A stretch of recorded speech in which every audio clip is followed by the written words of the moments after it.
Ah, yes! May dala akong mga kumot dyan. Dyan ako natutulog unan. Dyan ako talaga nakatira. Oo. Grabe, no? Kaya, itong lugar na to, memorable to sa akin. So ngayon naman iba. Kumbaga parang, wala naman ako doon. Nandito tayo sa taas. Kasi doon ako tayo dadaan. No? Pero mas maganda dyan talaga. Kasi dati, napaka-presko ng hangin dyan.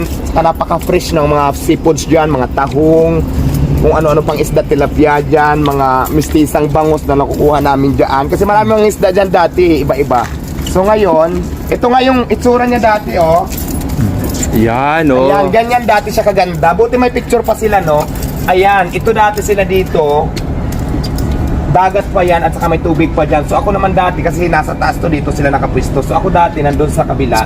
Pero mas malapit ako sa dagat na kung saan doon ako nangunguha ng tahong at kung ano-ano pa. So diyan kami nagsiswimming. Nakita mo naman dati yung ganda niya, oh. Ba? Ayan ang itsura niya dati. So ngayon, Sunset viewing. oo, sunset viewing talaga siya ito, sunset viewing. Kaya naman pagdating na ng hapon, ang dami-dami na ditong pupunta para saksihan ang paglubog at pagalitaw ng sunset natin. So kaya ngayon parang naging malungkot siya kasi naging ano na siya, naging buhangin. Kaya wala na din masyadong pupunta na marami kasi wala na yung dagat.